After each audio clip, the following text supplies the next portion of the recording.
മറ്റൊരു കാര്യം കൂടി, താങ്കളുടെ ഭാര്യയുടെ ഒരു ഇൻ്റർവ്യൂ 2 ദിവസം മുമ്പ് കണ്ടിരുന്നു. അപ്പോൾ അതിൽ പുള്ളിക്കാരി പറയുന്നതെന്ന് വെച്ച് കഴിഞ്ഞാൽ, എൻ്റെ അമ്മ എന്നെ വളരെ ചെറുപ്പത്തിൽ തന്നെ വളരെ നല്ല രീതിയിൽ വസ്ത്രധാരണം ചെയ്യുവാനായിട്ട് പഠിപ്പിച്ചിരുന്നു. അതുകൊണ്ട് ആണ് എനിക്ക് ഇന്ന് വരെയായിട്ട് പൊതുസമൂഹത്തിൽ നിന്ന് മോശമായൊരു അനുഭവം ഉണ്ടായിട്ടില്ല എന്ന്. അതിൽ 100% താങ്കൾ യോജിക്കുന്നുണ്ട്. എന്താ അറിയാമോ, സമൂഹത്തിൽ കുറേ പെർവേർട്സുകൾ എന്നും ഉണ്ട്. ആ പെർവേർട്സുകൾ ഇല്ലാന്ന് പറഞ്ഞിട്ട് കാര്യമില്ല. അതായത് 2 വയസ്സുള്ള 3 വയസ്സുള്ള കുട്ടികളെ റേപ്പ് ചെയ്യുന്ന 80 വയസ്സുള്ള കുട്ടികളെ പറയുന്നത് എന്താണ്? സ്ത്രീകൾക്കും അല്ലെങ്കിൽ പുരുഷന്മാരോടൊപ്പം സ്ത്രീകൾക്കൊരു മിതത്വം വേണം. ഈ പറയുന്ന ഒരുപക്ഷെ സഹോദരിക്ക് സുഹൃത്തുക്കൾ ഉണ്ടെങ്കിൽ കൂടെ ചോദിക്കണം. ഞാൻ പറയുന്നത് അതേപോലെ എടുക്കണം. മിതത്വമല്ല, ഞാൻ ഈ പറയാൻ പോണ സ്റ്റേറ്റ്മെന്റ് ഫേസ് വാല്യൂവിൽ എടുക്കണ്ട, ക്രോസ് ചെക്ക് ചെയ്യണം, ഫാക്ട് ചെക്ക് ചെയ്യണം. അതായത് പുരുഷന്റെ ലൈംഗികതയും സ്ത്രീയുടെ ലൈംഗികതയും തമ്മിൽ വലിയൊരു വ്യത്യാസമുണ്ട്. ആണിന്റെ ലൈംഗികത പ്രധാനമായി നമുക്ക് മനസ്സിലായി. അതാണ് ദീപ പറഞ്ഞതിന്റെ താല്പര്യമാണ്. പുരുഷന്മാരുടെ ലൈംഗികതയ്ക്ക് അനുസരിച്ച് സ്ത്രീകൾ ജീവിക്കണം അല്ല, ഒരിക്കലുമല്ല. പുരുഷന്മാരുടെ ലൈംഗികത പ്രൈമറി വിഷ്വലാണ്, സ്ത്രീയുടെ ലൈംഗികത പ്രൈമറി മെന്റലാണ്. ഇത് ഒരുപാട് പഠനങ്ങളുണ്ട്. അതായത് ആയിക്കോട്ടെ, ഡെഫിനറ്റ്ലി ഉണ്ട്. അതുകൊണ്ട് ആ ബുദ്ധി ഉള്ളത് കൊണ്ടാണ് നമ്മുടെ സമൂഹം ഓർഡറിൽ പോകുന്നത്. അപ്പോൾ സ്ത്രീ പുരുഷ ലൈംഗികതകളിൽ വ്യത്യാസമുള്ളതുകൊണ്ട് ഒരു മിതത്വം വേണം. അതുകൊണ്ടാണ് എല്ലാ വിശുദ്ധ പുസ്തകങ്ങളും പറയുന്നത് ആദ്യം ആണിന്റെ കണ്ണിന് അടക്കം വേണം. അതായത് ഖുർആൻ അടക്കമുള്ള നമ്മുടെ ബൈബിൾ അടക്കമുള്ള എല്ലാ ഹിന്ദു ഗ്രന്ഥങ്ങളടക്കം പറയുന്നത് പുരുഷന്റെ കണ്ണിന് മിതത്വം വേണം. അതോടൊപ്പം സ്ത്രീയുടെ വസ്ത്രധാരണത്തിന് മിതത്വം വേണം. പുരുഷന്റെ കണ്ണിന് മിതത്വം വേണമെന്നാണ് ആദ്യം പറയുന്നത്. സ്ത്രീയുടെ വസ്ത്രധാരണത്തിന് മിതത്വം വേണമെന്നല്ല. സ്ത്രീയുടെ വസ്ത്രധാരണത്തിന് മിതത്വം വേണം. എന്ത് മിതത്വം? നിങ്ങളെല്ലാം ചാക്ക് കിട്ടി ഇറങ്ങണമെന്നാണോ? അല്ല. പക്ഷേ ചില രീതികളിൽ, ഞാനൊരു പേരെടുത്ത് വിമർശിക്കുന്നതിന് വിരോധം തോന്നരുത്, എനിക്ക് ഇഷ്ടമുള്ള ആളായി കൂടെയാണ് അമല പോൾ. ഗംഭീരമായ അഭിനേത്രിയാണ്, സൗത്ത് ഇന്ത്യ മുഴുവൻ അറിയപ്പെടുന്ന വ്യക്തിയാണ്. സെയിൻറ്റ് ആൽബർട്ട്സ് കോളേജിൽ പോയ ആ രംഗം കണ്ടു കാണും.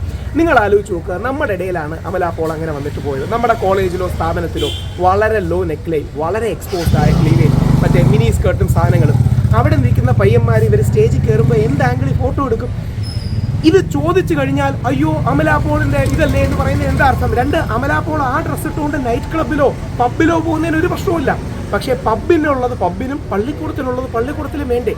അപ്പൊ അമല പോൾ അവിടെ, അതായത് അമല പോൾ ആ വസ്ത്രം ഇടുന്നതിനെ അല്ല വിമർശിക്കുന്നത്. അമല പോൾ നൈറ്റ് ക്ലബിൽ ഇടുന്ന വസ്ത്രം വെച്ച് ഒരു പള്ളിക്കൂടത്തിലോ കോളേജിലോ സ്കൂളിലോ പോകുമ്പോൾ നമ്മൾ പള്ളിയിലച്ചന്മാരും കൂടിയുള്ള ഒരു സ്ഥലമാണ്. പള്ളിയിലച്ചന്മാർ നമ്മൾ ഏറ്റവും ആദരിക്കുന്ന ഒരു വിഭാഗമാണ്, മൗലവിമാരെ പോലെയും ഹിന്ദു സന്യാസിമാരെ പോലെയും.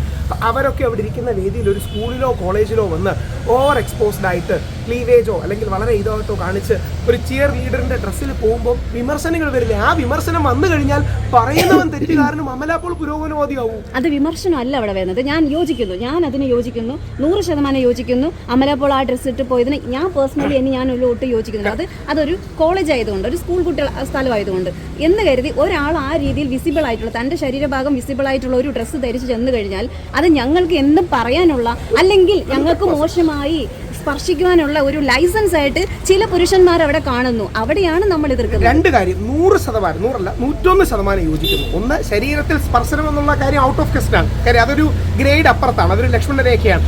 സ്ത്രീ എന്ത് ധരിച്ചാലും ഇല്ലെങ്കിലും തൊടുക എന്ന കാര്യത്തിൽ even physical touch is impossible, അത് ലീഗലി പോലും വേണ്ട.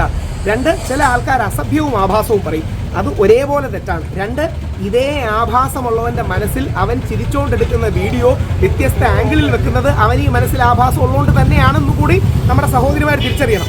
അതായത് അമല പോൾ അവിടെ വരുമ്പോൾ കൈയടിച്ച്, ഞാൻ ആലങ്കാരികമായി പറയുകയാണെ, ആരെയും മോശമായിട്ടല്ല. അതായത് നമ്മുടെ മഹാഭാരതത്തിൽ ദ്രൗപദി പാഞ്ചാലി വസ്ത്രാക്ഷേപം നടക്കുന്നു. പാഞ്ചാലിയുടെ അല്ലെങ്കിൽ ദ്രൗപദിയുടെ വസ്ത്രാക്ഷേപം നടക്കുമ്പോൾ ദ്രൗപദി ദൈവത്തെ വിളിച്ച് കരയുന്നു. അപ്പം കൃഷ്ണൻ വന്ന് ഡ്രസ്സ് കൊടുക്കുന്ന ഒരു രംഗമുണ്ട്, ആലങ്കാരികമാണ്. അതായത് സ്ത്രീക്ക് ബുദ്ധിമുട്ടുണ്ടാകുമ്പോൾ ദൈവമോ പ്രകൃതിയോ സപ്പോർട്ട് ചെയ്യും എന്ന് മാത്രമേ ഉള്ളൂ. പണ്ടാണെങ്കിൽ ദ്രൗപദി വസ്ത്രാക്ഷേപം നടക്കുമ്പം ശ്രീകൃഷ്ണനെ വിളിക്കുമ്പോൾ ശ്രീകൃഷ്ണൻ വസ്ത്രം കൊടുക്കും. ഇന്നാണെങ്കിൽ ദ്രൗപദി ശ്രീകൃഷ്ണനോട് പറയും, കൃഷ്ണ നീ സദാചാര ആംഗലെ ആവണ്ട, എനിക്ക് വസ്ത്രം ഇടണോ വേണ്ടോ എന്ന് ഞാൻ തീരുമാനിക്കും. ഒരു വരി കൂടി പറഞ്ഞു. ഞാൻ നേരത്തെ താങ്കൾ പറഞ്ഞ പോയിന്റ് യോജിച്ചുകൊണ്ടാണ്. ദ്രൗപദിക്ക് ഇന്ന് വസ്ത്രാക്ഷേപം വേറെ ആരും ചെയ്യണ്ട, സ്വയം വസ്ത്രാക്ഷേപം ചെയ്യുകയാണ്. ലൈക്കും ഷെയറും കൊടുത്താൽ മതി. ദ്രൗപദി സ്വയം വസ്ത്രാക്ഷേപം ചെയ്യാൻ തയ്യാറാകുകയാണ്, ലൈക്കും ഷെയറും മാത്രം കൊടുത്താൽ. അപ്പം നേരത്തെ പറഞ്ഞത് അസഭ്യം പറയരുത്, ആഭാസം പറയരുത്. അതുകൊണ്ടാണ് ഹണി റോസിനെ വിമർശിക്കുമ്പോൾ ഏറ്റവും നല്ല വാക്കുകൾ ഉപയോഗിച്ച് ഒട്ടും നെഗറ്റീവ് ആകാതെ എന്നാൽ നമ്മളൊരു പൊസിഷൻ എടുത്തുകൊണ്ട് ചെയ്യണം. ഞാനടക്കം യൂട്യൂബിൽ ചെയ്യുന്ന ആൾക്കാരാണ്. ഹണി റോസിൻ്റെ ഒരു മോശകരമായ ചിത്രം പോലും ഇടുന്നില്ല. അതായത് വേണമെങ്കിൽ കുറച്ച് സോക്കോൾഡ് ക്ലിക്ക് ബൈറ്റിനും തമ്പനയിലിനും വേണ്ടി ഒരുപാട് രീതിയിലുള്ള ചിത്രങ്ങൾ, അവർ തന്നെ ഇടുന്ന ചിത്രങ്ങൾ എനിക്ക് എടുത്തിടാം. അതിടാത്തത് ഹണി റോസിനോടുള്ള ബഹുമാനം കൂടി കൊണ്ടാണ്. നേരത്തെ പറഞ്ഞതുപോലെ തൊടുന്നത് ഈസ് ഔട്ട് ഓഫ് ക്വസ്റ്റ്യൻ, ആഭാസം പറയുന്നത് അബ്സല്യൂട്ട്ലി റോങ് ആണ്, സൈബർ ബുള്ളിയിങ് റോങ് ആണ്. ഏതെങ്കിലും തരത്തിൽ ഹണി റോസിന്റെ വസ്ത്രധാരണത്തിന് മിതത്വം വേണമെന്ന് ഞാൻ പറഞ്ഞാൽ എൻ്റെ വാക്കുകൾക്കും കൂടി എനിക്ക് മിതത്വം വേണം. മിതത്വം ഹണി റോസിന് മാത്രമല്ല ബാധകം, രാഹുൽ ഈശ്വറിനും ബാധകമാണ്. മിതത്വം എനിക്കും വേണം, ഹണി റോസിനും വേണം. അതുകൊണ്ടാണ് ബോച്ചെ എനിക്കറിയാം, ബോച്ചയുടെ പരിപാടി ചെയ്ത വ്യക്തിയാണ്. പക്ഷേ ബോച്ചെ ചെയ്ത തെറ്റാണെന്നും ബോച്ചെ ഹണി റോസിനോട് മാപ്പ് പറയണമെന്നും പറയാൻ എനിക്കൊരു മടിയില്ല.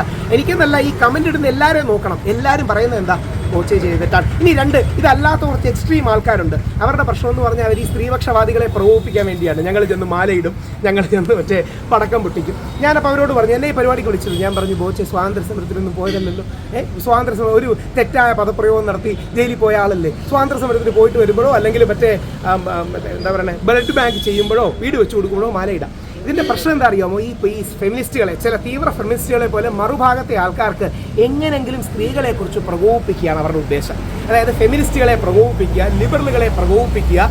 സ്ത്രീ വിരോധമാണ് പുരുഷ സ്നേഹമെന്ന് കരുതുന്ന ആൾക്കാരുണ്ട്. Absolutely yes.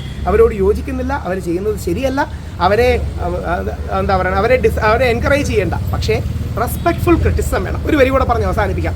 ഈ അഭിപ്രായങ്ങളെല്ലാം നമ്മുടെ ഈ സാംസ്കാരിക ഡിബേറ്റിനോടൊപ്പം പുരുഷന്മാർ അനുഭവിക്കുന്ന ബുദ്ധിമുട്ടുകളും കൂടി ശ്രദ്ധിക്കണം.